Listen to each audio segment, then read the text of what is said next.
Hello everyone, I Shivam Agarwal, Assistant Professor of BCom Department. I welcome you all in the lecture series of Information System Management.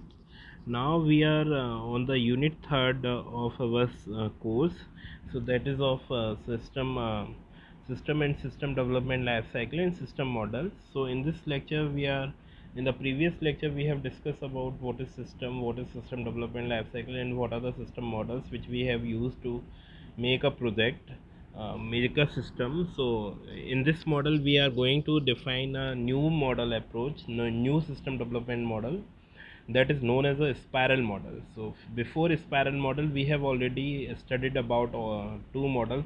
One is waterfall model. So waterfall model is the model in which all the phases are done, where we cannot go back with the previous phase. And in the second model, that is known as iterative model, then it can make iterations, and according to that iterations we have to make our project.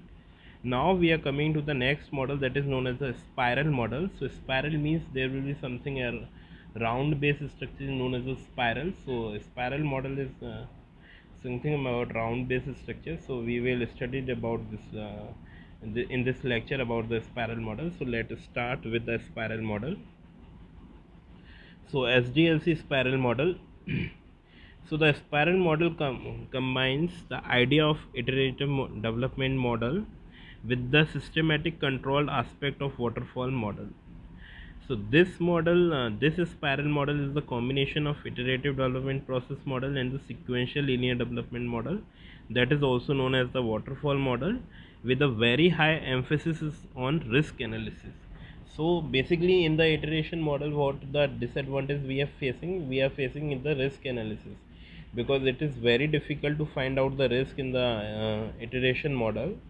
So in this spiral model, our main focus is regarding the risk analysis. We are mainly emphasizing on the risk analysis on this model. So it allows incremental releases of the product or incremental refinement through each iteration around the spiral. So the spiral model has four phases. One is a software project. A software project repeatedly passes through these phases in the iterations called spirals. So basically, four phases are there, and we have to make a iterations one. When it will passes through all the four phases, then we can make it as a iterations one. So identification. This phase start with gathering the business requirement in the baseline spiral. In the subsequent spiral, as the product nature identifies the system requirement, after that system requirements and the unit requirements are all done in this phase. So that is the identification phase. In this identification phase, identifications of system requirement and subsystem requirements and unit requirements are done on in this phase, in the identification phase. This phase also includes understanding the system requirements by continuous communication between the customer and the system analyst. At the end of a spiral, the product is deployed in the identified market. So in the identification phase, we will directly contact with the client, and we can use the all the information, all the needs which are done, which are need by the client. So we will define all the specific requirements which are tell by the customer to do in this system. So second is design.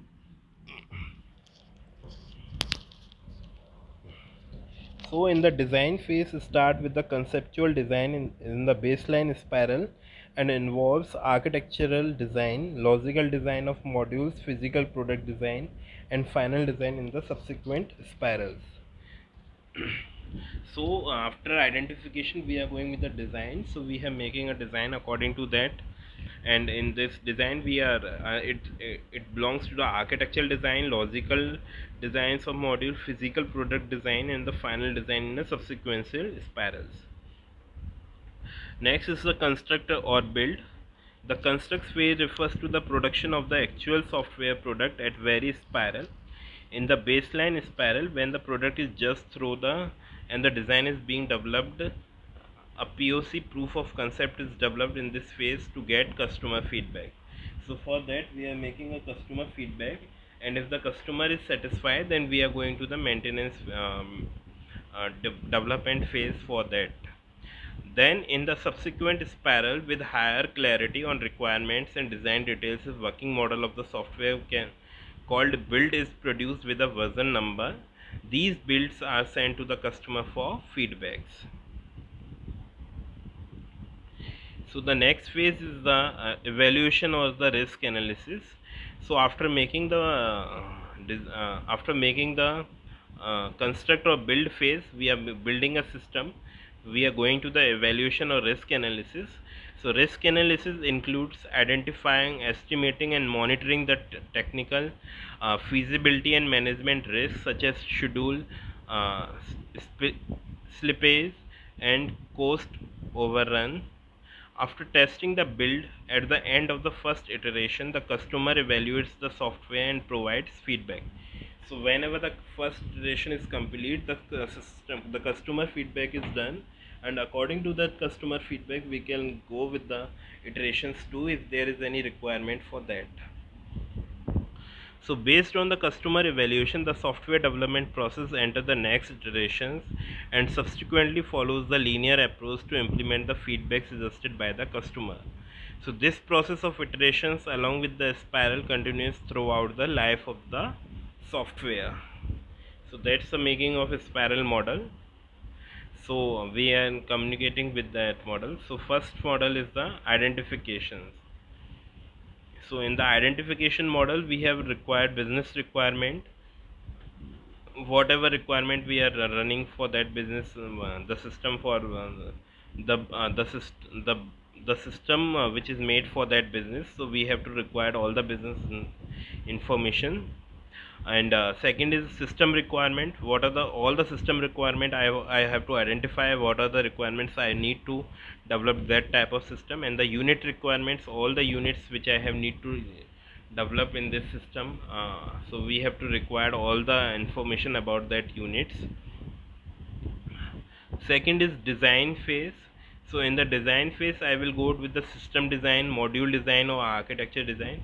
Whatever design I have made, so that should be done. So that is the design phase.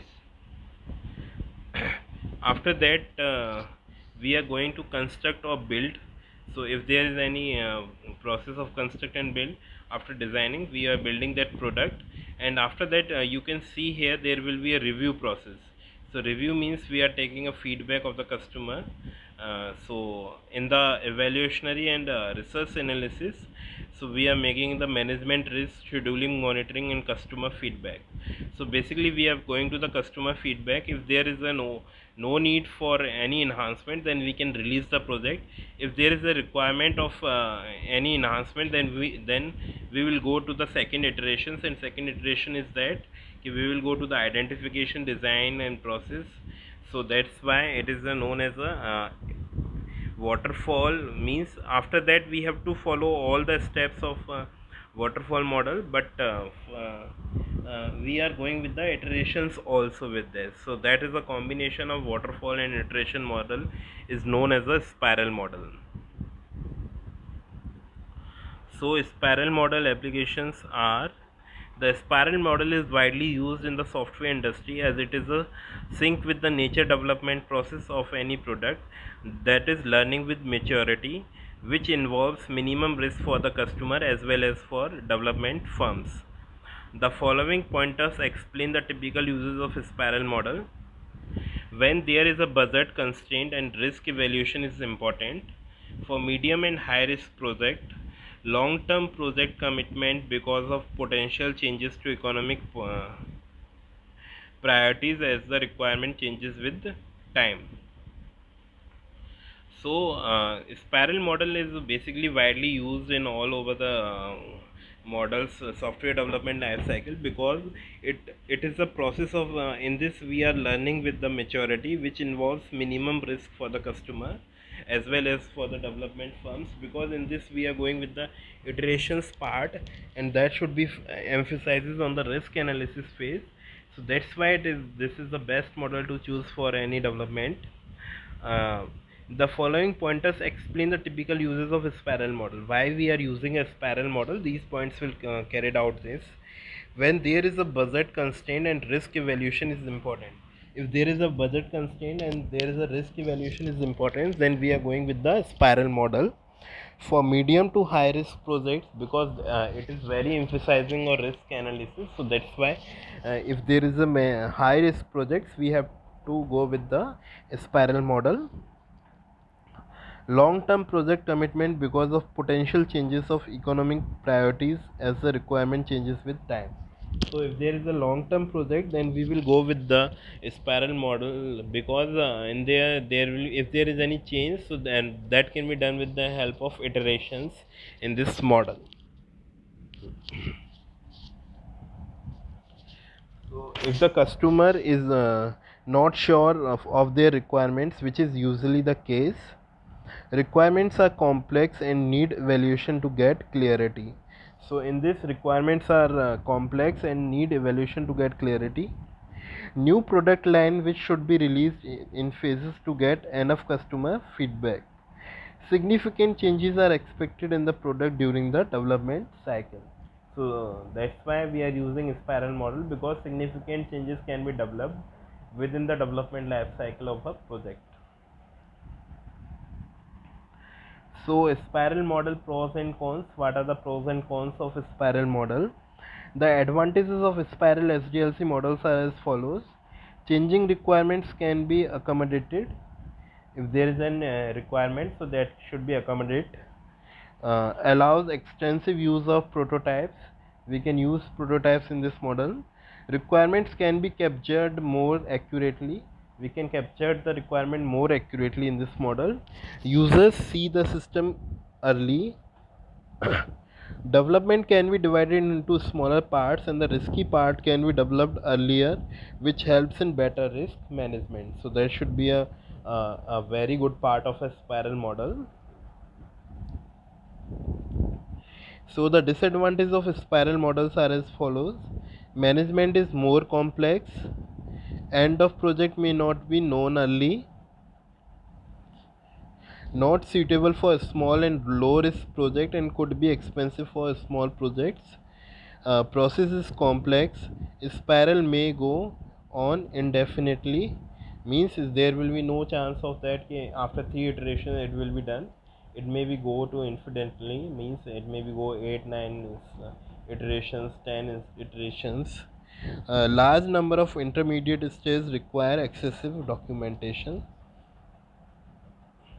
So these are the pros and cons of spiral model. So basically spiral model is the we can say before 90s it is the most important model, because in the 20th century we are using spiral model, because it is in this spiral model we have all the things, we have iterations in there, we can emphasize on risk analysis. So that's the very good process of using a spiral model in this and this time now. But there are so many new models are coming out in today's world, and that model is known as the agile model. So we are making a agile model and we are focused on that model. So that's the point. So we are going with the, in the next lecture we have discussed about what is the agile model and why we are using that as agile model. So that's all about the next about this lecture. So thank you for the lecture.